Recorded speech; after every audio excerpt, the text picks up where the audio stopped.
ओम नमः शिवाय। नमस्कार दोस्तों, स्वागत है आप सभी का आपके अपने यूट्यूब चैनल खुशहाल ज़िंदगी में।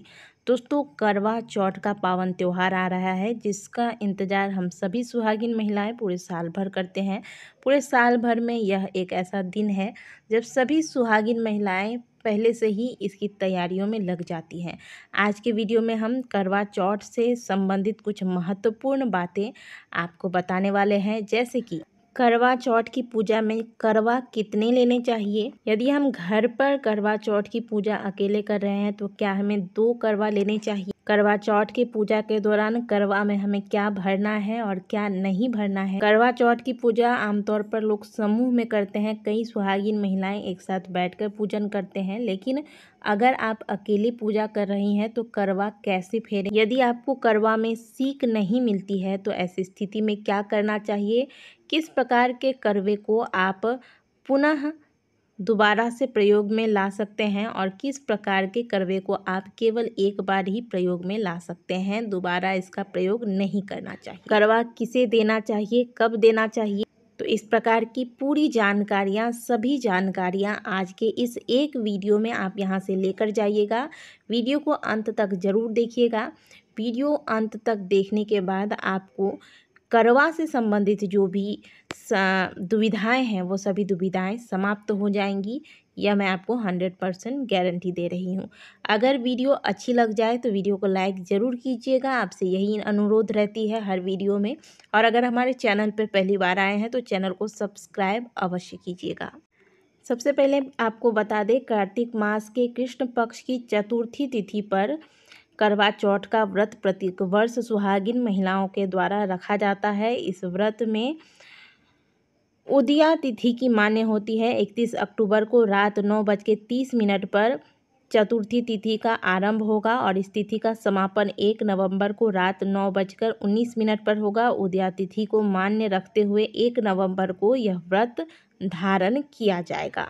करवा चौथ का व्रत अपने अपने क्षेत्र विशेष के हिसाब से लोग अलग अलग तरीके से रखते हैं। खासकर करवा से संबंधित जो नियम हैं, जो करवा से संबंधित जरूरी बातें हैं, वह कई बार कुल के हिसाब से बदल जाती है। जैसे कि कुछ चीज़ें अगर मैं आपको बताऊं तो हो सकता है कि आपके कुल में वो चीज़ें नहीं भी हो सकती हैं, आपके कुल में कुछ अलग भी रिवाज हो सकता है। तो जो भी आपको जानकारी दूंगी उसमें आपको अपने कुल के हिसाब से भी, ऐसा नहीं कि कुल में जो नियम वर्षों से होता आ रहा है उसे आप किसी की बात सुनकर त्याग देंगे। कुल में जो नियम चला आ रहा है वर्षों से, आपके जो माताएं आपको सिखाती चली आ रही हैं, उनको नहीं छोड़ना है।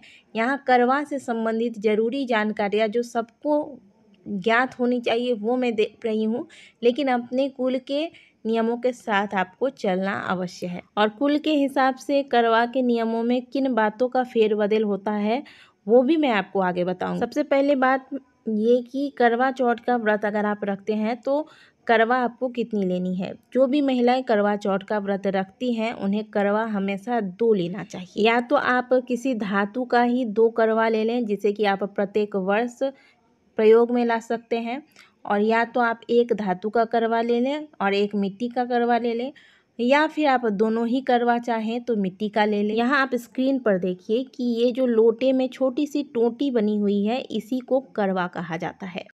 तो इस प्रकार का आपको 2 करवा लेना है। ये धातु के भी प्राप्त हो जाते हैं, बहुत सुंदर सुंदर डिजाइन में प्राप्त होते हैं, और ये मिट्टी के भी साधारण से भी प्राप्त हो जाते हैं। तो अपनी इच्छा अनुसार आप ले लें, या तो धातु का लें या तो मिट्टी का लें। धातु का अगर आप लेते हैं तो प्रत्येक वर्ष आपको बदलने की आवश्यकता नहीं होती है। मिट्टी का करवा आप एक ही बार प्रयोग कर सकते हैं। हाँ, स्टील का करवा आपको नहीं लेना है, इस बात का ध्यान रखिए। अब करवे में क्या भरना है क्या नहीं भरना है ये जान लीजिए। जिन परिवारों में केवल एक करवे के द्वारा पूजन किया जाता है वो इस करवे में जल भर के आमतौर पर रखते हैं, और करवे के ऊपर जो ढक्कन होता है इसमें कुछ मिष्टान, कुछ मिठाई या फिर शक्कर रखते हैं। जैसा कि आपने करवा चौथ की कथा में भी सुना होगा कि इस ढक्कन के ऊपर आप शक्कर या फिर जो भी पकवान आपके यहाँ बनाए जाते हैं वो भर के रख सकते हैं। जो करवा का ढक्कन होता है उसके ऊपर, और कुछ दक्षिणा भी इसके ऊपर रखेंगे, और इसी करवे के जल से आपको चंद्रदेव को अर्घ देना होता है। पूजा के समय जब आप शाम को करवा माता की और गौरी गणेश की पूजा कर रहे होते हैं, शिव परिवार की पूजा करते हैं, उसी समय इस करवे को भी उस स्थान पर रखा जाता है और चंद्रोदय के बाद इसी करवे से चंद्रदेव को अर्घ्य दिया जाता है। ये है एक तरीका। अब दूसरा तरीका ये है, कुछ लोग 2 करवे से पूजा करते हैं। तो जो 2 करवा रखते हैं वो एक करवे में तो जल भर के रखेंगे जैसे कि हमने पहले बताया, और दूसरे करवे में आप कोई भी अन्न भर के रख सकते हैं। गेहूँ भर सकते हैं, चावल भर सकते हैं, शक्कर भर सकते हैं। और इसके ऊपर भी वही करना है आपको। जो ढक्कन है करवे के ऊपर, इसमें कुछ मिष्ठान जो आपके यहाँ बनाया जाता है या फिर कुछ भी मिठाई रख के ऊपर से कुछ द्रव्य दक्षिणा रख के इस करवे को ढक दिया जाता है। तो जो 2 करवे लेंगे, एक में तो जल रखेंगे, ऊपर ढक्कन में कुछ मिष्ठान और दक्षिणा रखेंगे, और दूसरे करवे में आप कोई अन्न भर देंगे, अनाज या फिर शक्कर भर देंगे। इसके ऊपर ढक्कन पर आप कुछ मिष्ठान रखेंगे और कुछ दक्षिणा रखेंगे, ठीक है। और एक पात्र में जल भरकर इसको पूजा स्थान पर रखें। और ये जो पात्र आप लेकर पूजा स्थान पर रखेंगे जल भरकर, इसी जल से आपको चंद्रदेव को अर्घ देना है। कहने का मतलब है कि आपके यहाँ जिस प्रकार से किया जाता है, अगर आपके यहाँ 2 करवा रखा जाता है तो दोनों करवे को आप भर लीजिएगा जैसे हमने बताया, और एक पात्र रखिएगा जिसे आपको चंद्रदेव को अर्घ देना है। और यदि आपके यहाँ एक ही करवा रखने का रिवाज है तो एक करवे, लेकिन उस करवे में अगर आप अनाज भरते हैं तो एक अलग से पात्र में जल पूजा स्थान पर रखिएगा। इसी जल से आपको चंद्रदेव को अर्घ देना है। पूजा पूर्ण होने के बाद, यानी कि जैसे आपने घर की पूजा कर लिया और इसके बाद आपने चंद्रदेव को अर्घ दे दिया, इसके बाद जो आपने करवा जिसमें अनाज भर के रखा है, ऊपर से मिष्ठान और दक्षिणा रखा है, इस करवे को उठाकर आप अपनी सास को मायने में दे देंगे और इसके बाद सास के चरण स्पर्श करके उनका आशीर्वाद लेना है।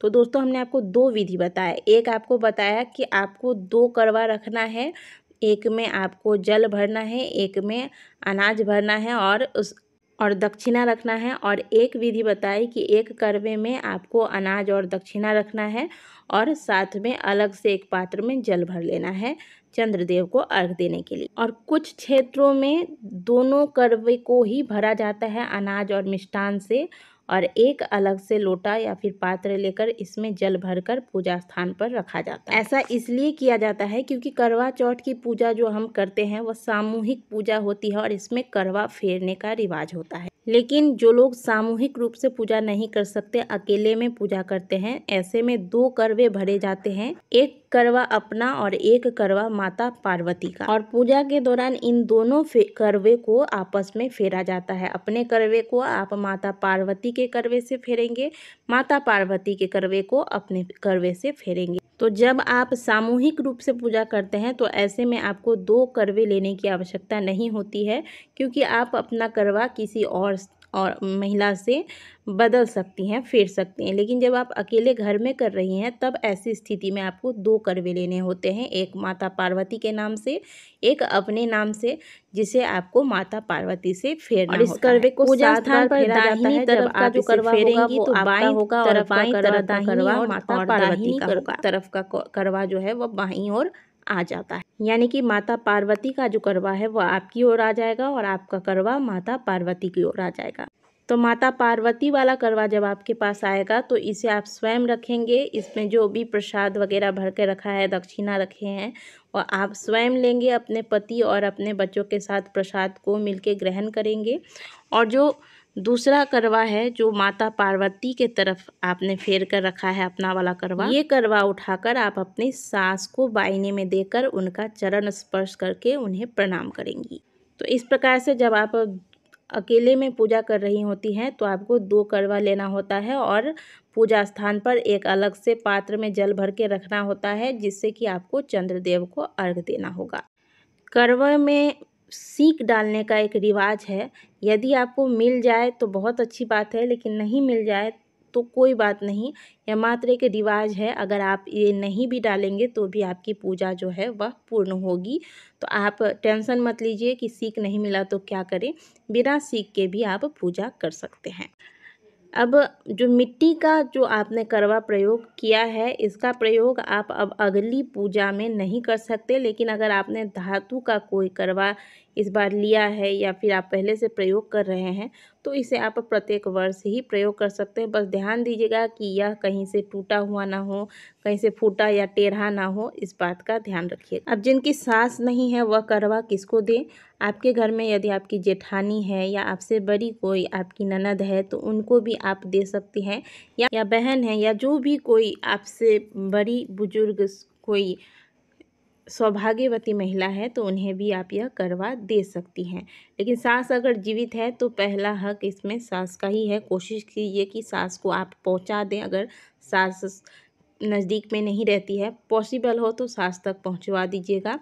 और ये थी करवा से संबंधित आपकी संपूर्ण जानकारी इस एक वीडियो में हमने आपको दी है। वीडियो अच्छी लगी है तो लाइक कीजिएगा, कमेंट बॉक्स में हर हर महादेव अवश्य लिखिएगा।